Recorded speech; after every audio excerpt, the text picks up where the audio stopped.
And we're in the midst of another 72-hour fasting for this week.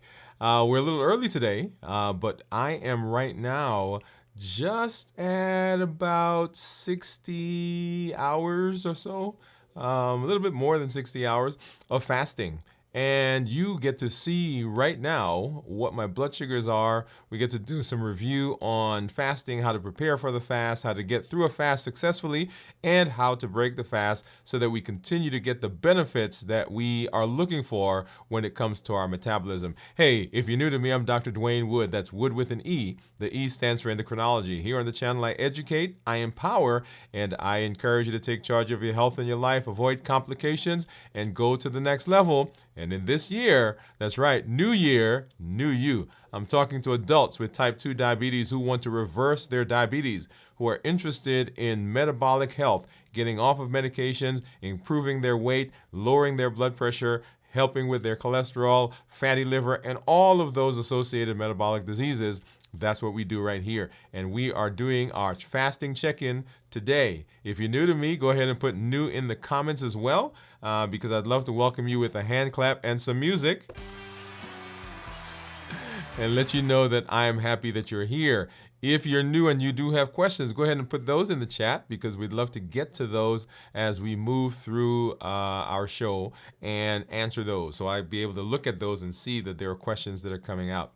If you've been with us, and even if you've not, you'll see how we do. I've got my monitors that we're going to take a look at here in just a minute. I've got my glucose monitors, and right down below, you'll see that is my Dexcom Clarity report that we'll take a look at here in just a minute. Let me get that situated a little bit. There we go. And we'll take a look at those and see what's been going on with my blood sugars as we move through the episode, through the show today. I see some of our community members out there, so I want to hop over and say hello quickly. Let's see, where are we? Let's do this one. All right, so I see Jennifer. Jennifer saying, howdy. This popped up. It's a good day. Steve says hello. Pamela says hello. Steve says 2.5 yesterday and 1.7 today. And if you don't know, those are Steve's. I'm assuming they're your ketones, Steve. And since we're there, go ahead and just drop if you have a guess what I'm gonna be. Let's see. Let me give you the exact time. So hold on. So 6, 7, 64 hours. Am I doing that? Am I doing that math correctly? Hold on a second. And I think, let's see, yeah, about 7 hours. Okay. So 65 hours. I was off by one. 65 hours. And whatever platform you are joining us from, we're happy that you're here. Whether you are on Instagram or TikTok, Instagram or Twitch or LinkedIn, of course, Facebook, and then here on YouTube. Thank you for joining us. Thank you for being in the space with us. As I mentioned, we are a little early today. As you know, our check-ins, we'll talk more about what we've been doing. If you did not join us for our community meetup last night, you missed a good time spending some time with our community members. Make sure that you join us for the next one, which is coming up next month. And then join us for all of our associated programs, our Dwain Woode MD Live on Mondays, videos from the Vault, which is coming up tomorrow night at 9 p.m., and then, of course, Sunday, which is at 6 a.m.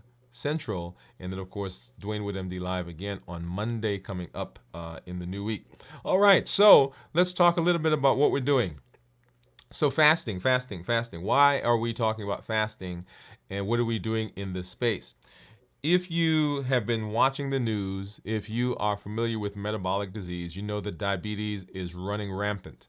And diabetes is that disease that causes and is associated with a lot of other chronic illnesses like high blood pressure, high cholesterol, fatty liver, obesity, metabolic syndrome, polycystic ovarian syndrome. You go on and on and on.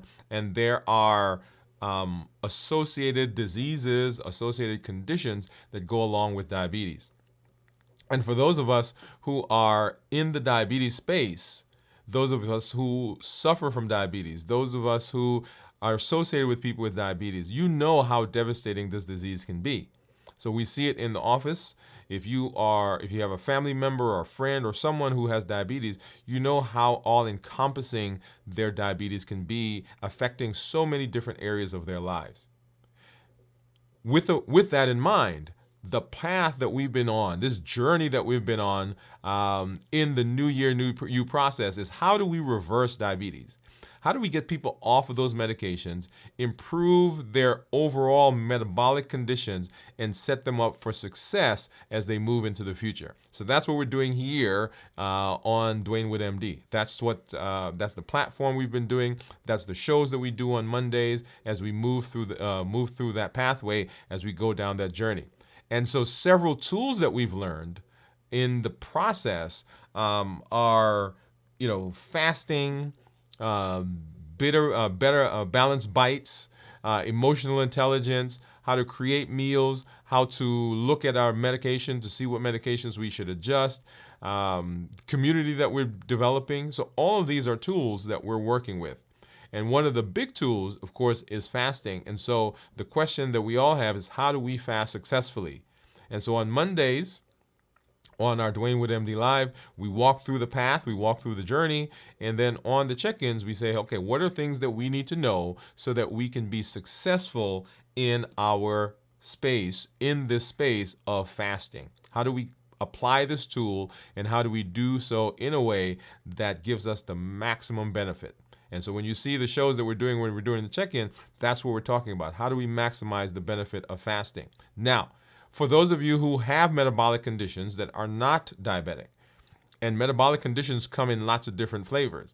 So high blood pressure, and you've heard me call the names: high blood pressure, high cholesterol, coronary artery disease, polycystic ovarian syndrome, fatty liver, and we can go on and on and on. And even if you have metabolic syndrome itself, right, there's a metabolic syndrome, then you can also benefit from the things that we talk about, the tools that we're using. Because if we can find a tool that works with diabetes, which is the prototypic disease, then we can apply those across the board to all of those others, and we see improvement there as well. In our community, if you've been following us, you hear people say that I've been taking off diabetes medication, I've been off of insulin, my weight has gone down, my A1C is better. I've shared with you the things that have been happening in my metabolic space. All of those are benefits, including one that a lot of people are concerned about is their weight, right? So weight also improves as we move down this pathway. So that's what we're doing. We're in the process of doing our check-in, and we'll talk more about that here in just a minute. And then today we're doing a review of fasting, right? That tool. We're setting you up. How are we successful in our fasting space? And what do we need to do? What do we need to understand in terms of fasting? That's what these shows are. And today we're going to do a review. How do we start a fast? How do we get ready for the fast? How do we get through the fast successfully? And then, of course, how do we end the fast so that we don't undo the things that we did during the fast? Awesome. All right. So one of the things that I always want to do, and you should begin implementing in your process as well. Anytime you're changing anything, anytime you are looking to be metabolically healthier, anytime you are evaluating a process, anytime you've started a new routine, a new, hobby, you want to make sure that you're doing a check-in to make sure that those things that you're applying, those things that you're implementing, are doing what you want them to do, and that you're feeling well, you're doing well in terms of your body and your reaction or your response to the things you're doing. And so when we do a check-in, there are 3 areas with fasting and with metabolic diseases in general that people tend to have struggles with, and they are physically, mentally, and emotionally.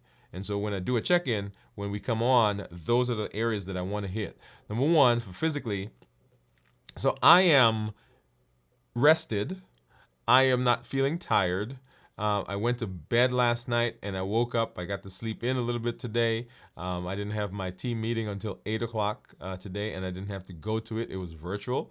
And so Today was a good day. I'm feeling, I should say today, this fast was actually a good fast. So I started fasting 65 hours ago. And as I've moved through the process, this week I did a good job. Now, not last night, the night before, I got less sleep.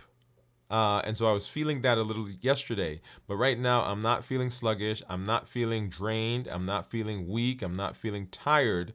So physically, I'm doing well. I'm not having any aches or pains, no joint issues. And I'm not feeling lightheaded, dizzy, sweaty, or palpitations. We'll talk more about some of those as we get into the review here in just a minute. But that's how I'm feeling physically, feeling good. Mentally, this also goes along with the physical, because if you're not doing well mentally, then you can have issues in terms of getting into the fast. And people sometimes will say they feel like they're walking through a bubble. They have fuzzy head. They're not feeling clear. That's right. So all those things are things that will come if we're not doing a good job in terms of how we're doing physically. And then, of course, emotionally, actually feeling pretty good. Was excited about our community meetup last night. Did our show last night. Got up today, got to rest. I've been doing some cleaning and getting rid of some stuff out of my closet and in the house. And one of the interesting things that happens as you are in the metabolic space is your weight begins to change. And so my weight's been going down. You guys have been following me. And so so I've got all this stuff in my closet that I can't wear anymore, and they were just there, and I bringing new stuff in. And so today I got a chance to go in there and just spent most of the morning just kind of getting stuff out, and so I can actually see what's in there now that I could wear. All right, so it's actually a good thing, right? Good thing when you get to be able to do that. So if you've been following, you can go back and look at some of our weight journey. We'll be spending more time next year talking more about the weight journey as part of the metabolic syndrome and treating diabetes. All right, so that's what my numbers are. Let's go ahead and let's hop over and let's take a look at my continuous monitors. And as you know, I actually wear two monitors. I've got one, I don't know if you could see that. I got one on either side, one on either arm. One is a Libre, and then one is a Dexcom, a Libre 3 and a Dexcom G7. So let's go ahead and take a look at those right now. So here is the Libre 3. I think it's a 3 Plus, to be honest. And it says that my blood sugar right now is an 84.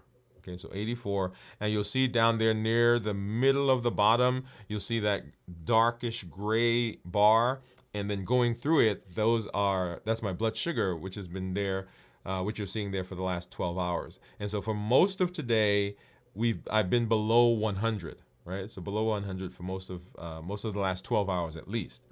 If I go over and look at my Dexcom, you'll see, and let's do a 12-hour here. And this one we can actually put my finger and I can run it across, and you'll see there that we've been hovering, I think the one I saw there was a 90 something to 115, 120 maybe for most of the last 12 hours. I think early, let me go back over here. So here there was a 121, 121. Looks like that's the highest that I've had in the last 12 hours. If I go and look at the last 24 hours, scrolling backwards, so right here we dipped below, right around 3 o'clock we dipped below 100, and then came back up, and that, once again, dawn phenomenon, toothpaste, I believe, and then back into yesterday, right about 5 p.m. we came down to 100s. Looks like we were early on running, 124, 125. So for most of the last 24 hours, I've not been over 125. Let me make sure. I think I saw 124. So I've not been, for the last 24 hours, I've not been above 124. In fact, above 125. Oh, there it is, 120. Okay, I did get up to 129. Yesterday afternoon. So, okay, yeah. But pretty good numbers. All right, so that's what my monitors, my CGMs are saying. Off to the side, I do have my Contour and my Keto Mojo. So let's go ahead and look at those. So the Keto Mojo will give me both glucose and also give me ketones. And of course, the Contour will give me blood sugars, glucose numbers. So let's go ahead and, actually, let me do this first. Let me get a strip out and get that into the Contour. And then over here I have my Keto Mojo. So I've got a glucose strip, which is the brown one. And then this kind of light blue is the ketone. So let's go ahead and open this one up and get that strip in here. And there are lots of different monitors, meters. I just happen to be using these two. So if you have another one, that's fine. Some people even will do ketones with urine, a urine dipstick. If I can, oh, this one does not want to come out. Okay, there it is. And I do both because I don't want to have to stick myself again. Let's get over here and look into our bin. And I have some new Landsets that I'm gonna actually bring, so you can see some different ones. I think I had done one of those before, but anyway. So let's go ahead, and this is a twist off. So basically, let me do this. There we go. So basically, I twist this top off, and you should see right there. You should see a little needle right there, and so I'm just gonna find a finger, and I tend to favor one. This is this one because after a while, if you stick your finger and it actually you don't feel much of it, you still feel it. So I'm gonna go ahead and do that right on this one, and ow, ow, ow, I feel that. So I sure hope I'm getting a good drop of blood. And enough, I think, to get this started. Okay, I think. Did that work? All right. No. Okay, I may have to do that one again. But let's go ahead and get this going. Huh. Okay, there we go. And then go ahead and keep this blood going so that I can. So 82, look at that. Both are the same. And then I'm going to take this one out, put in my ketone strip, and then apply a drop of blood so you can get that one going as well. Awesome. And then, of course, on the screen, you'll see what my Dexcom says my blood sugar is. And, of course, I'm not going to let you see that right now. We're going to come back and look at that in just a minute. Okay, so I think Steve has already put his guess in for what my ketones are, right? So 1.5. Awesome. All right. And let's hop over, and just before we jump into our review, let's go ahead and take a look at our comments again. I think we have some folks that are out there. Let's see. Let's grab this one again. I like this. I like how this one looks. All right. And so you'll see there. So Jennifer says we should start a Discord channel so we can reach out to support each other. That is actually a great idea, Jennifer. Last night we talked about some methods that we're looking at in how we can communicate with each other and be more present with each other than on the show, right? So the community that we're building. So once again, if you've not been to our community meetups, you want to make sure you do that. And yes, being able to touch each other, reach each other, support each other is a great idea, Jennifer. So thank you for that suggestion. As a matter of fact, I'm going to pop that up here on this one. I think I can do that over here. And then move. Oops. Oh yeah, that's a big one. Let's see if I can bring it down. There we go. Awesome. All right. So thank you for that. All right. So let's go ahead and let's talk. Let's talk about where we are. And so remember, fasting is that space. Let's back up a couple. Fasting is that space that we are in where we want to do the best job that we can in setting ourselves up for success using this tool, which is an amazing tool, by the way, that touches the parameters, touches all the pillars that we say are needed to reverse diabetes. That is decreasing insulin, suppressing appetite, and also reducing sugar. So why does fasting do that? Well, think about fasting in general, okay? So you don't have to know anything about fasting at all, but I want you to walk through this process with me.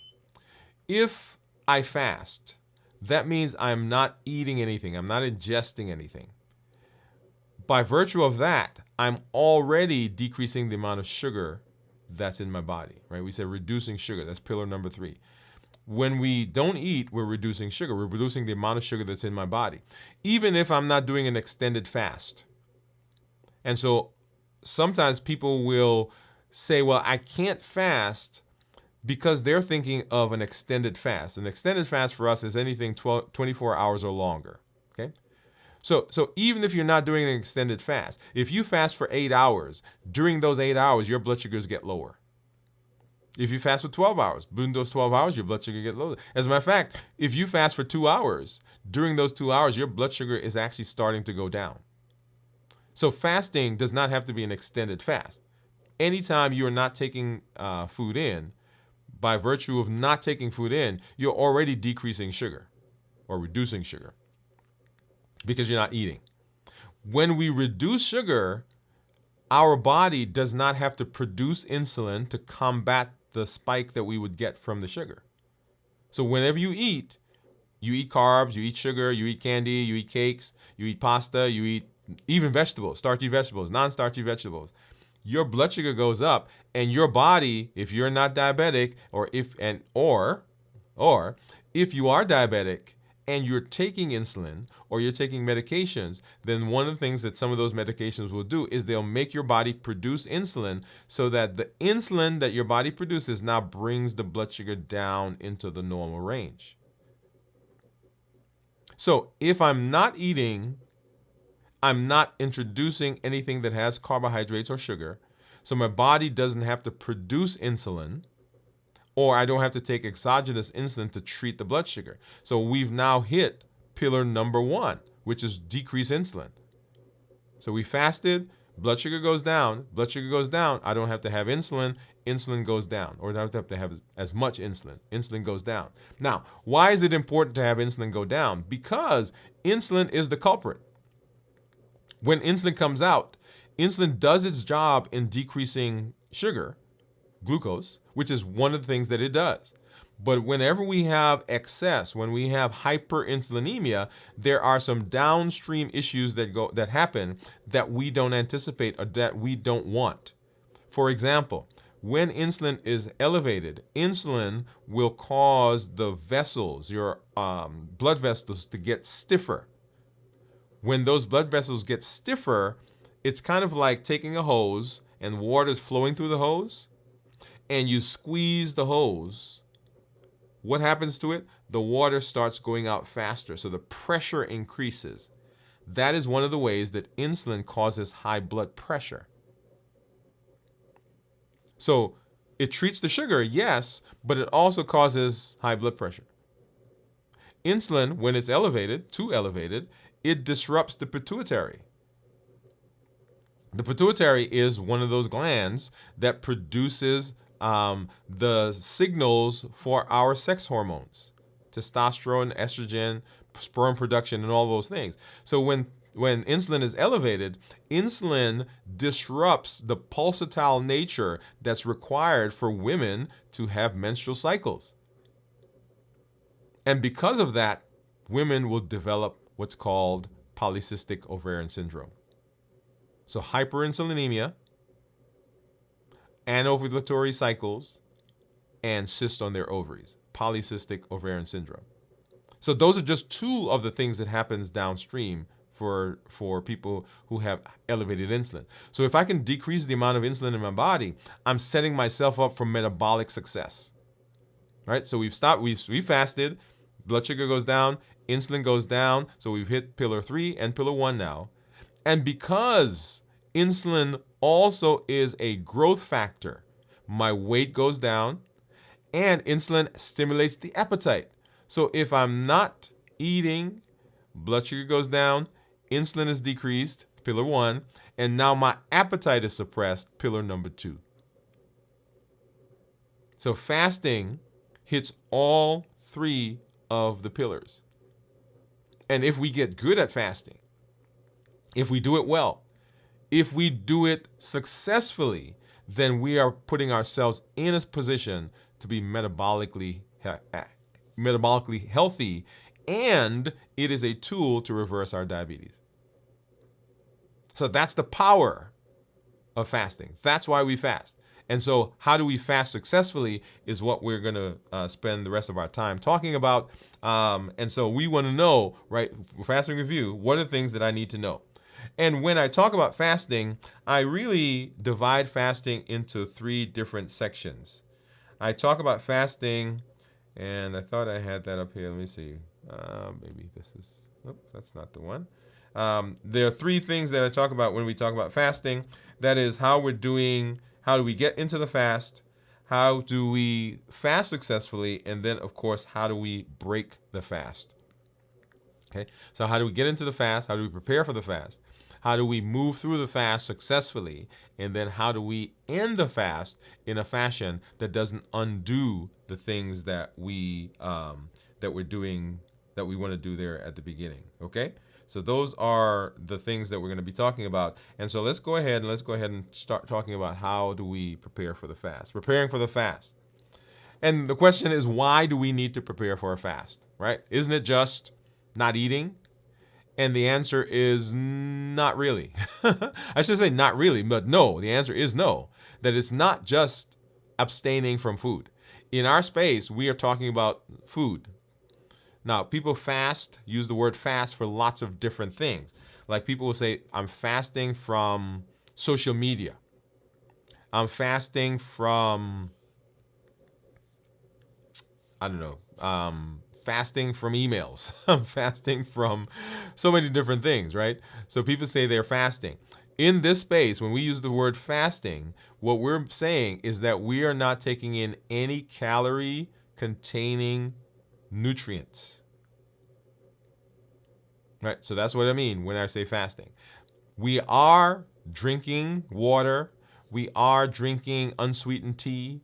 We've talked about being able to drink black coffee if you so need, right? But no calorie-containing substances. That's what we are talking about when we say we're fasting. And so understanding that fasting is not just not eating. It takes into consideration your physical, mental, emotional, social, all of those areas of your life are involved in fasting. And we're going to run through how do we prepare successfully for that. So why is it key? Why is it key to prepare? It's key to prepare because when we fast, if we don't do a good job, then we can shock the system, shock the body, particularly if we're doing long extended fast, right? So prolonged fasting, 24 hours longer. But even if you are not used to fasting for 16 hours, then you can get into a position where you're not having a successful time. Let me put it that way. So preparing for the fast decreases the shock to the system. It reduces that. It also minimizes the side effects, because if you prepare well when you get into the fast, you are not going to have those symptoms, lightheaded, dizziness, sweaty, feeling fatigued, headaches, because we've done a good job of getting into the fast or preparing for the fast. We'll come to that here in just a minute. Right? So irritability also. And it helps maintain focus. Because just like I said, it's not just about not eating, it's also preparing your mental self, preparing your physical self, your mental self, your emotional self to get into the fast and to be successful. So mental preparation, let's go through that. Mental preparation. You want to set clear goals. We've talked about SMART goals, right? Specific, measurable, achievable, relevant, and time-bound. So when you are fasting, what are the SMART goals that you have? What are the goals that I'm having? Am I going to fast for 16 hours? Am I going to fast for 72 hours? Am I going to fast for 24 hours? What is the goal? And during that fast, what are the things that I'm going to do to set myself up for success? If I have a goal, if I know where I'm heading, then I'm more likely to get there. But if you just say, okay, well, I'm going to fast, when things happen during the fast, you don't have a clear goal anyway. So, okay, let's break the fast and let's move on. But setting a clear goal sets you up for success as you move through the metabolic space. Visualize your success. Right, so we're talking about how we prepare our mentation, our minds for fasting. So what are the goals? And okay, I see myself there. I see where I'm going to be. I'm seeing the benefits that I have. I see the success that I will feel. I see the people that are around me when I get to the end of it. One of the things that I do is for people who are in our office, right? So we'll talk to people and say, hey, we want you to celebrate. We want you to celebrate milestones, right? Don't just wait until the end, but I want you to celebrate the milestones. Envision yourself getting through that first 16 hours, the 24 hours, 36 hours, whatever it's going to be. And then envision yourself at the end getting through that 72 hours. You know, we do a 72-hour here on the show weekly. So envision. So I'm envisioning myself getting to 72 hours. Because sometimes if things are happening as you move through the path, then you are tempted, right? And you know, sometimes you're tempted to say, okay, I'm going to end the fast now. But I want you to visualize the fact that, okay, we're getting to the end. And then educate yourself. Decide on what fasting method you're going to use. And we did several shows on the different times of fasting. 16-8, which is the most common, 24-hour fasting, 1 meal a day, alternate day fasting, 5 and 2 fasting, 72 hours, 36 hours, 48 hours. All of those are fasting methods. And when you decide on the method, decide or educate yourself on that method. We also did a show where we broke the fasting up into the disease processes that a particular fasting method is set to have is set to be able to improve. Okay, so make sure that you are researching. One of the things that you will see, and let me see if I have it here. One of the things that you will see as we move through the space is let's see how to.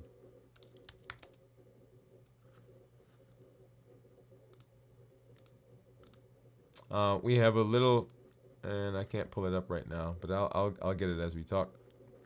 But I have a little PDF on how to fast successfully. Let's see if I can do that. Hold on a second.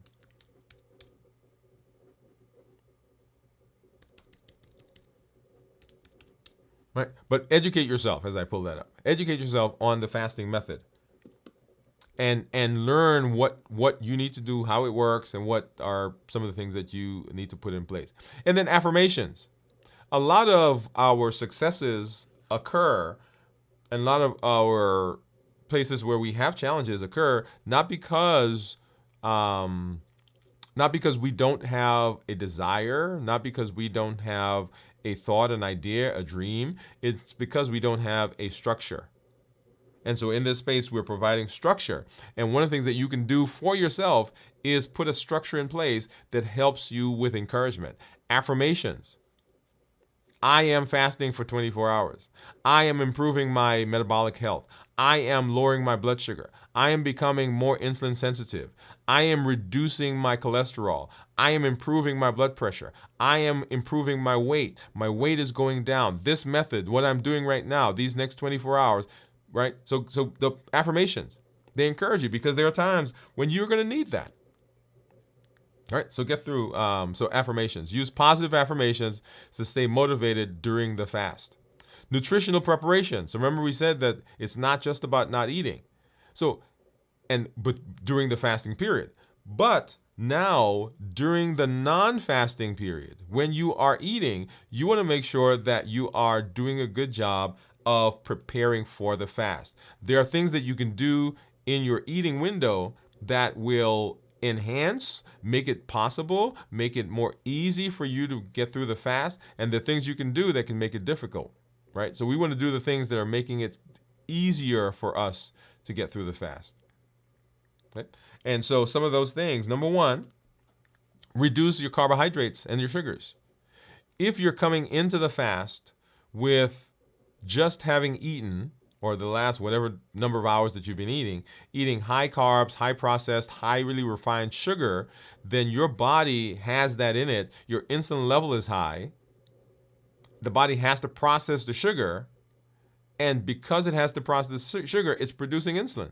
So even though the insulin is going down, it's so high that your body is still processing. And during those first several hours, right, the first 6, 12, maybe 18, 24 hours, then you have these cravings. And you're like, well, why am I craving? You think it's craving because of fasting, but it's not craving because of fasting. It's craving because we just had, ice cream and candies and cookies and cake and pasta. And my body is now dealing with the blood sugar that comes from that. Now it's coming down and it's improving, but I've just set myself up for the first 24, 36 hours to be difficult because of what I just ate. So reducing your carbs and sugars leading into the fast. Increase your healthy fats. We've talked about that. So fat, when you eat fat, it slows the body down. It slows the digestive system down. It helps to produce CCK, cholecystokinin, one of those hormones that signals the brain that says I'm full. Right, we talked about fat. We talked about protein. Protein releases PYY, protein YY. That signals the brain that I'm full. In our last check-in, we talked about fiber, right? So ketones, fiber, protein, fat, all of those will help us in the fast because it keeps us fuller longer. It decreases the signal to go eat. It increases the signal that says I'm full. It keeps us keeps our stomach extended, right? And it slows the digestion. All of those with the intention of producing a more a stable fasting period and sets you up for success. Water, increase your water and electrolytes. If you're dehydrated, then you're going to feel lightheaded, dizzy, sweaty, all the things that people talk about when they talk about fasting. And a lot of times it's not the fasting, it is the hydration. Okay?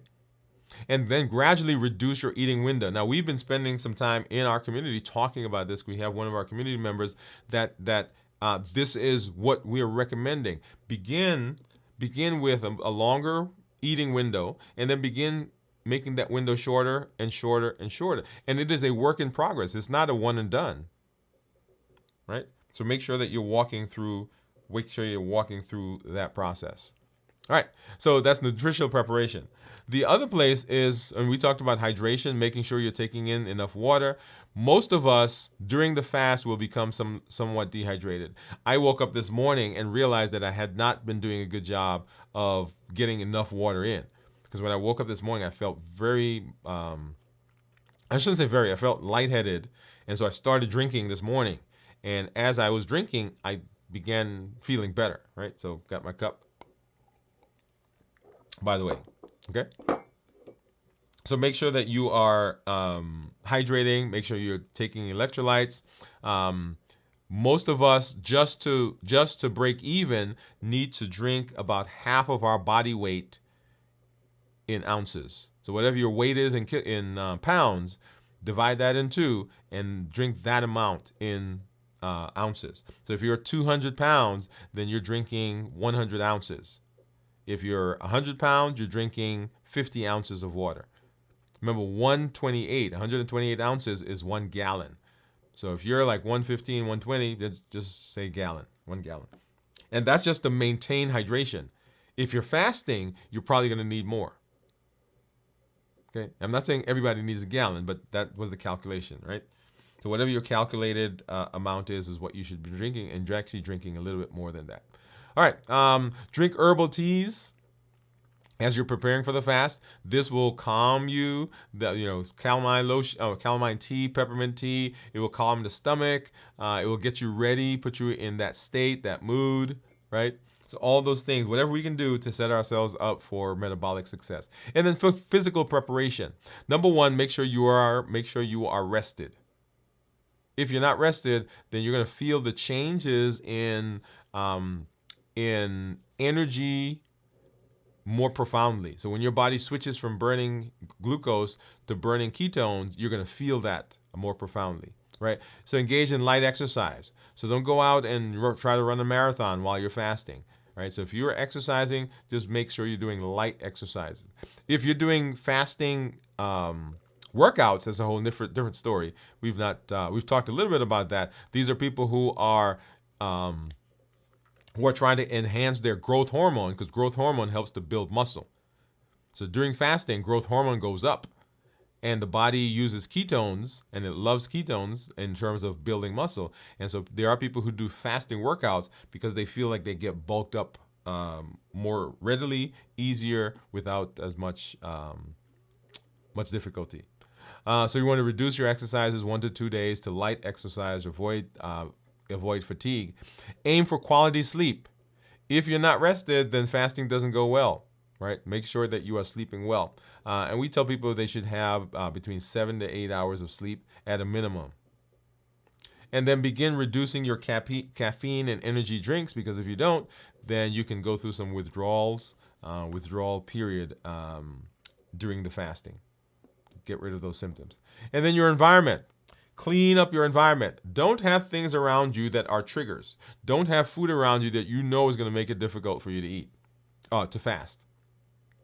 All right, go through your house and clean it up. I had to get rid of eggnog. I got rid of my nuts. I don't even bring cashews and don't even bring almonds into the house anymore. When I go out, I have some. I have some in the office, the little packets, but I don't bring them at the house. All right. So for me, the time and the place where I have my biggest challenges, probably in this room, late at night,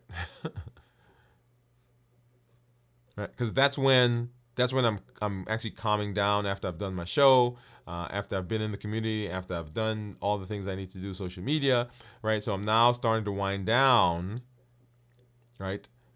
So starting to wind down, but sometimes I have there's that energy that's going, and I'm not going to go to sleep right now, but I've done most of what I want to do, or I'm just sitting here, and sometimes I'm scrolling, and I'm like, okay, let me go eat something. Well, if it wasn't there, I wouldn't eat it.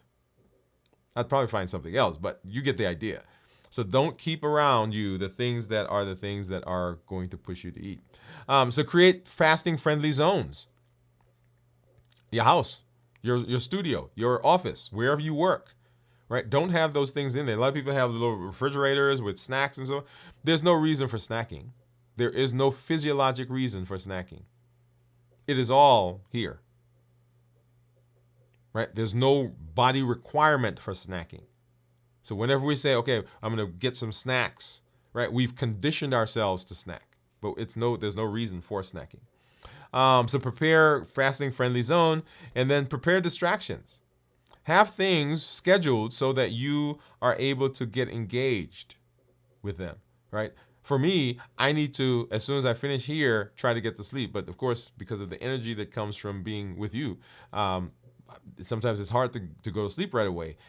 But find things, get things, if you're fasting, get things in your schedule that distract you. Don't fast. If you're doing extended fasting, if you're doing like a 24-hour, don't fast on the day when you're just at home. Fast on the day when you're working, when you're out. Because by the time you come home, you've already gone through most of the fasting day. But if you fast on the day when you're home, like when you're saying, well, I'm taking Tuesday off and I'll fast on Tuesday, well, you have 24 hours now of thinking about, okay, what am I going to do to distract myself? Okay, so prepare distractions. Plan reading, walking, meditation, all things to help you get distracted. And then emotional and social preparation. Emotionally, you should not be coming out of a real stressful event or going into a real stressful event. Because those things are going to push. Now, I'm not saying you can't, but as much as possible, right? Try to do your fasting during times where it's not stressful. Like if you've just moved into a house and you're spending all your time doing stuff at the house, probably not the day of moving in. Or you just got married, or you just it's your birthday, you guys are going out. Don't use those days for fasting, right? Talk to your family, talk to your friends. Say, hey, I'm fasting on Tuesdays, so let's not plan to go out on Tuesdays. If your family sits and eats at 5 o'clock, don't start your fasting at 4 o'clock, because you're automatically setting yourself up for friction. Okay. So identify emotional triggers. Remember our heat model? The heat model says that we are triggered with habits, emotions, access, and taste. So there are some emotions that are going to trigger you. What are they? How do I identify them, and what do I do to set myself up so that I can deal with the trigger? Okay, I can deal with the trigger. And then create accountability. Whoa, look at that. Look at that. Community. I mentioned in our community meetup last night that I've been talking to some military folks about how they train, right?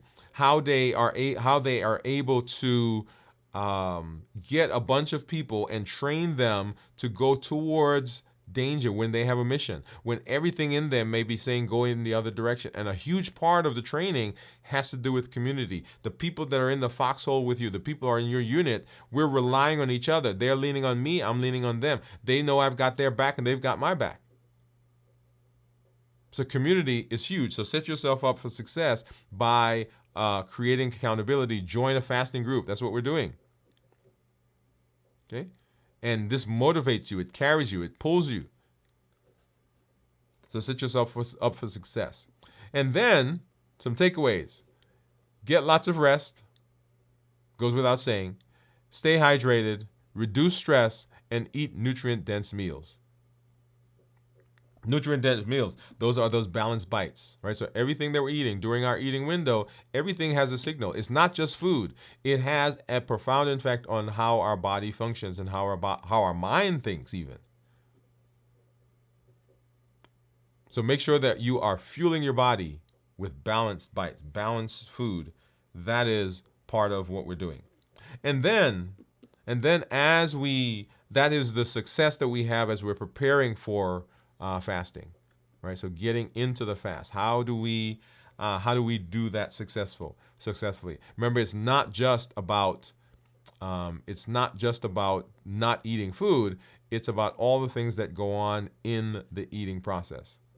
And then the fast itself. What do we do in the fast to continue being successful? And when I talk about fasting, I usually break it up into 24-hour periods, 24, 48, 72.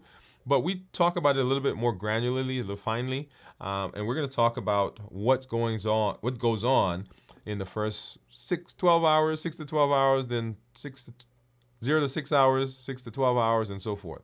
So in the first part of our fasting, it's actually what's called the postprandial period. So your body is now breaking down the food that you just ate.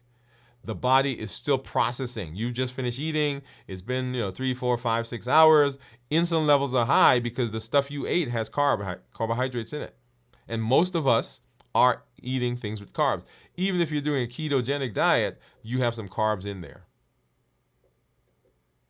All right? The carnivore diet, depending on the things you're eating and how you prepare it, those don't have any carbs. But if you are eating in those first several hours after you eat, it's the postprandial phase. The body is digesting the food, it's absorbing the food, the nutrients are being stored, glucose levels are high, energy levels are high because you have all that ready access to high sugar. Right, first 6 hours. As we move into the next phase, the early fasting state, that is, insulin levels are beginning to decrease because it's now 6 hours, 8 hours, 9 hours, 10 hours, 12 hours, and the blood sugars are starting to go down, so insulin levels are starting to go down, and then your body is now the stuff that it stored in the postprandial phase, it's now going back and taking those things out to use as energy. So now we're getting glycogenolysis, so the glycogen that was stored in your liver when you ate is now being broken down, and that is what the body's using now for energy. All of that has to go away before we get into ketosis.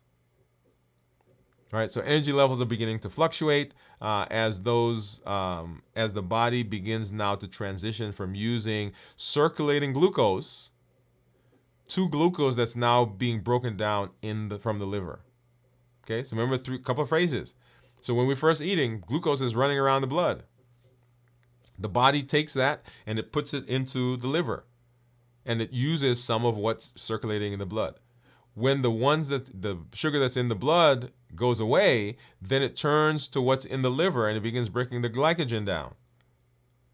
When the glycogen goes away, then it turns to burning other sources, and fat is included in those other sources.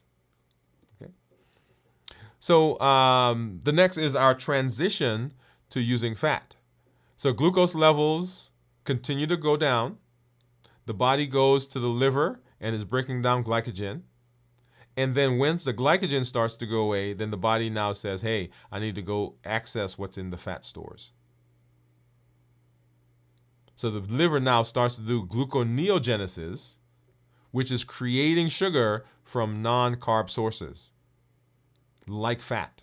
So it's breaking down fat, it's stripping away the fatty acids, and then we left with the glycerol. The glycerol gets turned into sugar.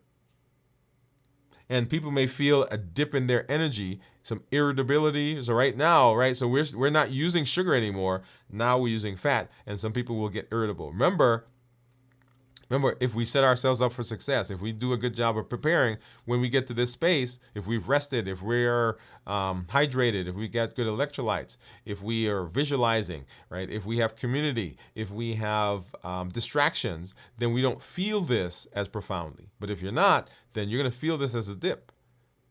And people say, well, fasting is not good for me. Well, what we want to do is we want to prepare. We want fasting to be good for you. We want fasting to be successful for you. We want you to get metabolically healthy. So we want this process to work. So how do we go about doing the things to set ourselves up for success so that it works well for us? Okay. So in this phase, this 18 to 24 hours, ketosis begins. So glycogen stores are nearly depleted from the liver. And this leads the body to say, hey, all right, I need to burn ketone. I need to burn sugar. And when it burns sugar, it creates ketones. Autophagy starts. Autophagy, remember, is that amazing cleanup process that the body goes about recycling broken, damaged, unused parts of itself and creating new structures, repairing. This is where people talk about regeneration, right? Where we talk about the management of neuropathy and neurodegenerative diseases like Alzheimer's, dementia, improving immunity, improving inflammation, even treating, reducing, minimizing some cancers. This is where it's starting, right? So energy initially it's stabilizing because the body is now starting to change. Mental clarity goes up because we are now pumping beta hydroxybutyrate into the body. Remember, that's the ketone that we like. There's some other ketones that are produced that are exhaust, like acetone, and those are the ones that cause, bad breath and some other things. But the one that we want is beta hydroxybutyrate.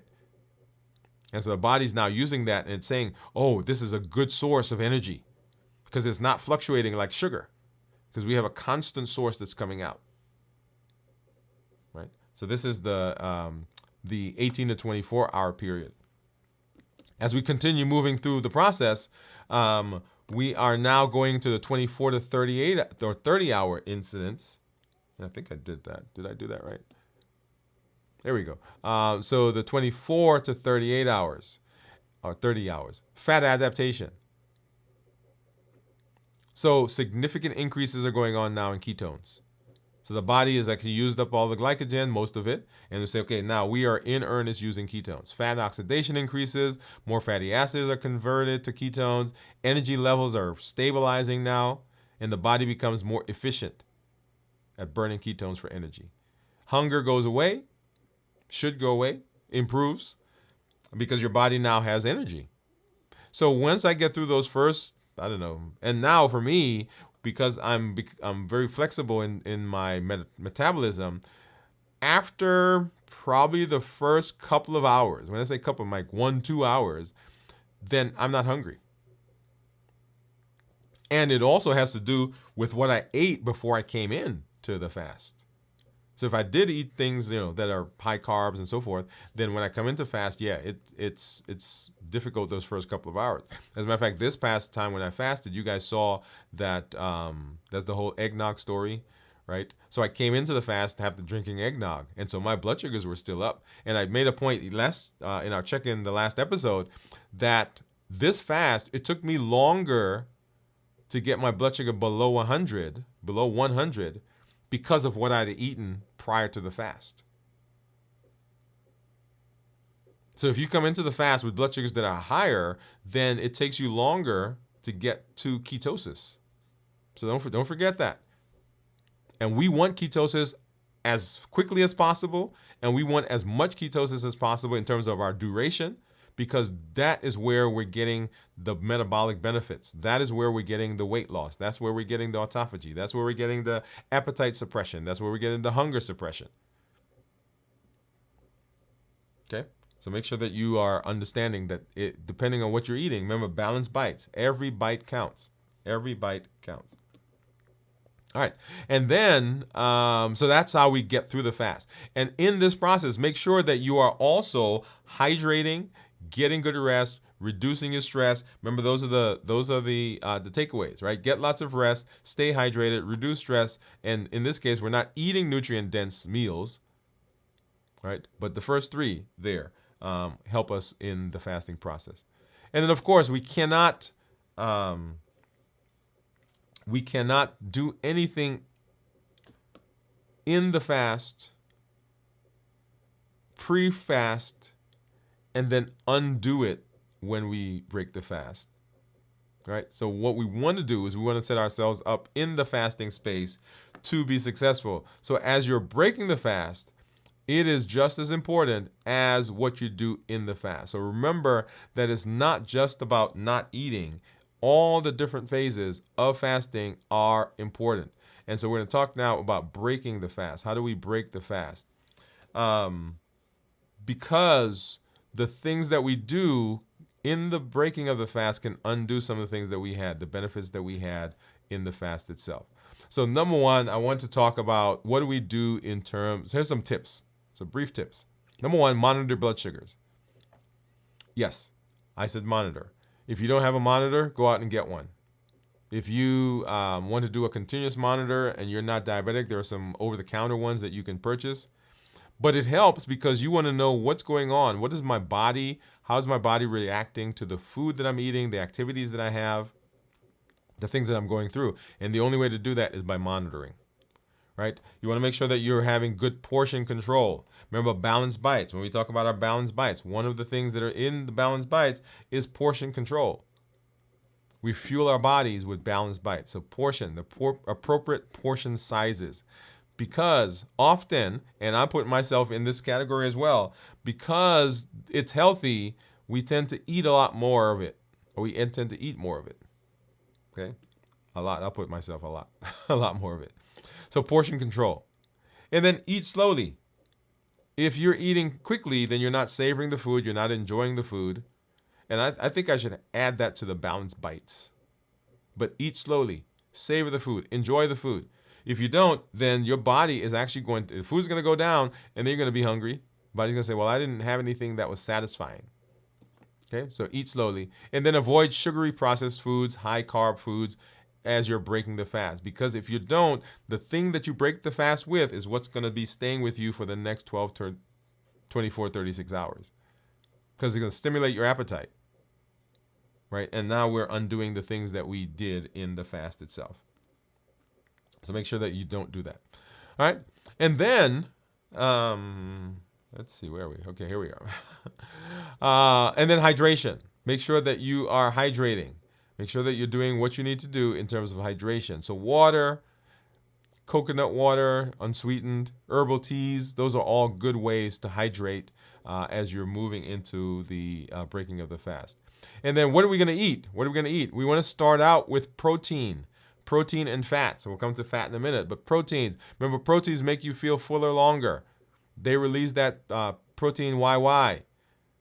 They help to minimize the absorption of carbohydrates. So eggs, chicken or turkey breast, tofu, tempeh for those of you who are vegetarian or vegan.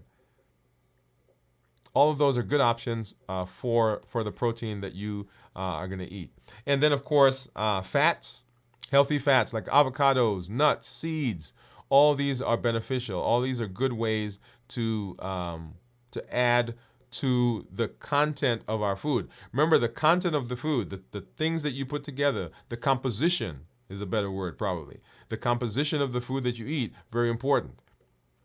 So in everything you do, you want to add some fiber, you want to add some fat, you want to have some protein in there, because those will help you feel fuller longer, and they will blunt the effect of sugar, that the carbohydrates that may be in the food that you're eating.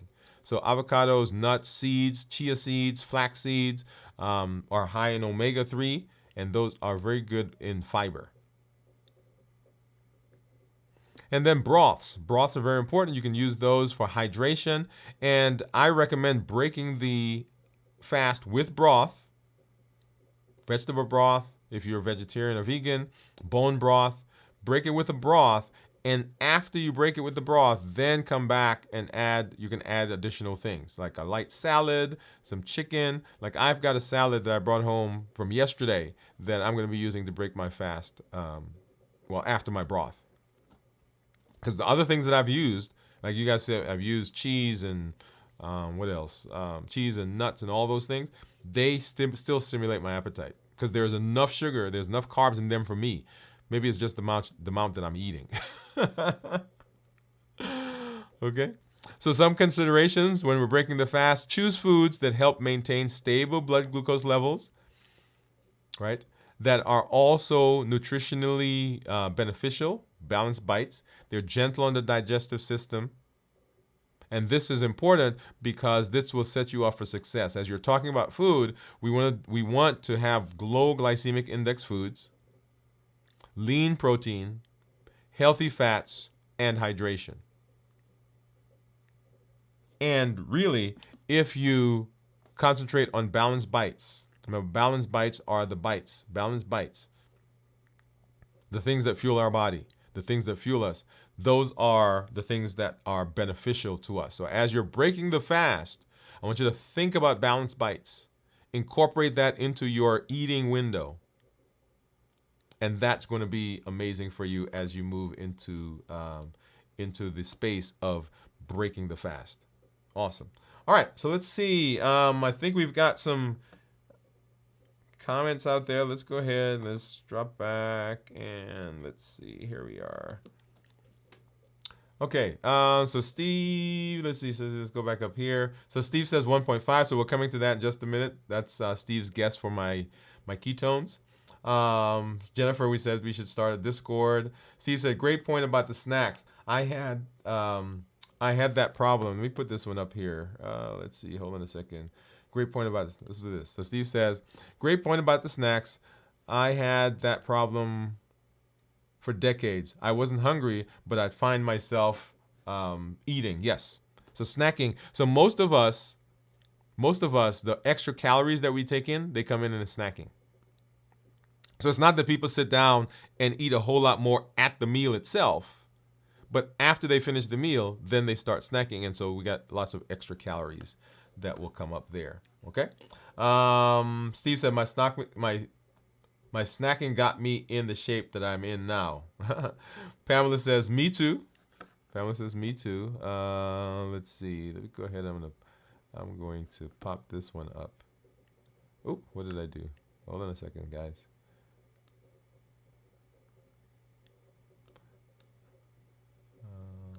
I did something there. We'll fix that. We'll fix that later. But Pamela says, me too. And Pamela said, me too, Steve. They're a killer.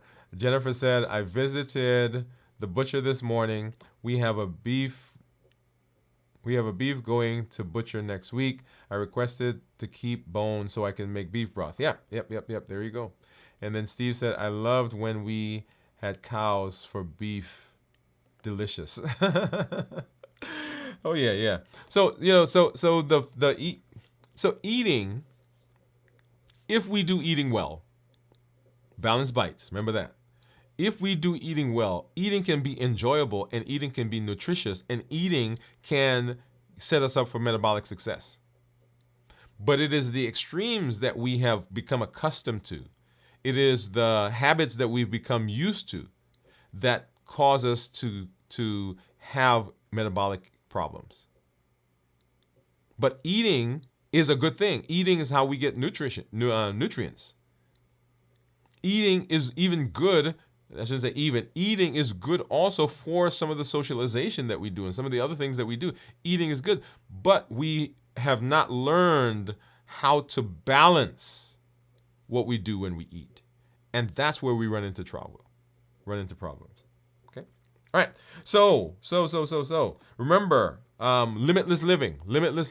And you'll hear more and more. You keep hearing me say that phrase. Limitless living says that there is nothing outside of me or nothing inside of me that's going to prevent me from doing what I need to do to be metabolically healthy.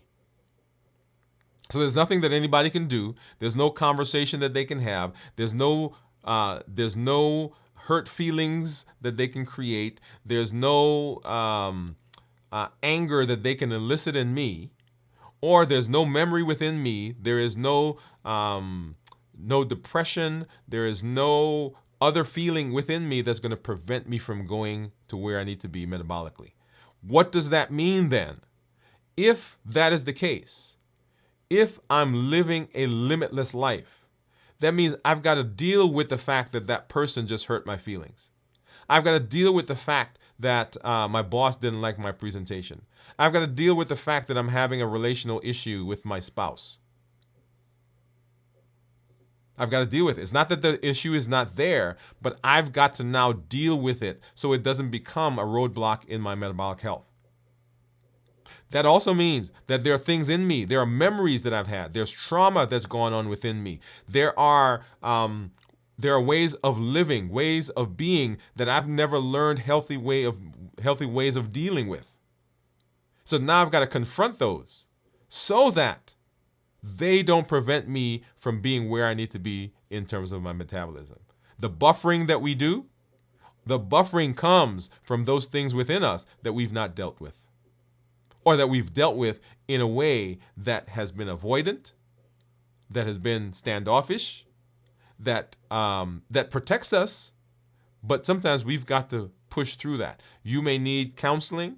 You may need to join a recovery group. Of course, here in our community, we have the encouragement that's here. All of those are with the idea that I'm living a limitless life. There are no limits to what I can do in improving my health. So I want you to remember that. That's our limitless living.